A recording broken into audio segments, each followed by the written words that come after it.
মানে ভালো। সস্তা ড্রোন আর ক্ষেপণাস্ত্রে আমেরিকার কোটি কোটি ডলার চিবিয়ে খেয়ে নরক দর্শন করাচ্ছে ইরান। সস্তা ড্রোনে কাঁপছে সুপার পাওয়ার। ইরানের কৌশলে চাপে আমেরিকা ইসরায়েল। কয়েক হাজার ডলারের ড্রোনে কোটি ডলারের প্রতিরক্ষা ভেঙে দিচ্ছে ইরান। সস্তা অস্ত্রে বড় ধাক্কা, ইরানের নতুন যুদ্ধ কৌশলে হতবাক বিশ্ব। শাহেদ ড্রোনে দাও দাও আগুন, মার্কিন ঘাঁটিতে ইরানের নিশানা। কোটি ডলারের প্যাট্রিয়ট বনাম হাজার ডলারের ড্রোন, যুদ্ধে পাল্টে যাচ্ছে হিসাব। কম খরচে বড় আঘাত, ইরানের কৌশলে নাস্তানাবুদ আমেরিকা ইসরায়েল। হরমুজ প্রণালী বন্ধের হুমকি, তেলের দামে আগুন জ্বালাতে চাইছে তেহরান। ড্রোন আর ক্ষেপণাস্ত্রের ঝড়, পশ্চিম এশিয়ায় নতুন যুদ্ধ সমীকরণ। কয়েক হাজার ডলারের শাহেদ বনাম কোটি ডলারের রিপার, যুদ্ধে বদলে যাচ্ছে খেলা। দেখুন, পশ্চিম এশিয়ার সংঘাতে নতুন এক যুদ্ধ কৌশল সামনে এনেছে ইরান। তুলনামূলকভাবে সস্তা ড্রোন এবং কম খরচের ব্যালিস্টিক ক্ষেপণাস্ত্র ব্যবহার করে তারা শক্তিশালী প্রতিপক্ষের বিরুদ্ধে লড়াই চালিয়ে যাচ্ছে।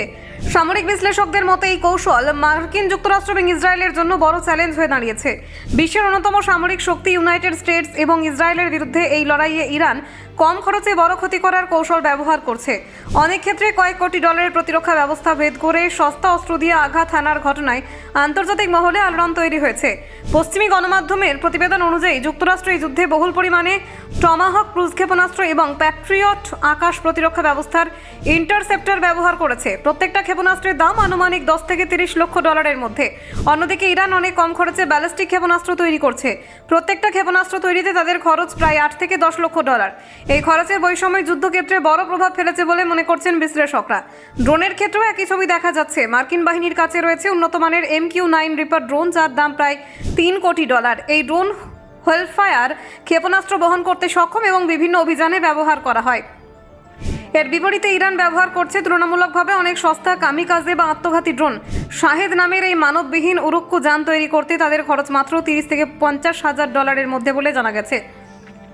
এই ড্রোনের সাহায্যে পশ্চিম এশিয়ার বিভিন্ন মার্কিন ঘাঁটি এবং দূতাবাসে আক্রমণ চালানো হয়েছে বলে অভিযোগ উঠেছে। বিশেষ করে বাহরাইনের একটি নৌঘাঁটিতে শাহেদ ড্রোন আছড়ে পড়ার পর বড় আগুন দেখা গিয়েছিল বলে আন্তর্জাতিক সংবাদ মাধ্যমে দাবি করা হয়েছে। ইরানের ইসলামিক রেভলিউশনারি গার্ড কোর বা IRGC দাবি করেছে তাদের ড্রোন এবং ক্ষেপণাস্ত্র ব্যবহার করে কাতারে মোতায়েন একটি শক্তিশালী মার্কিন রেডার ধ্বংস করা হয়েছে।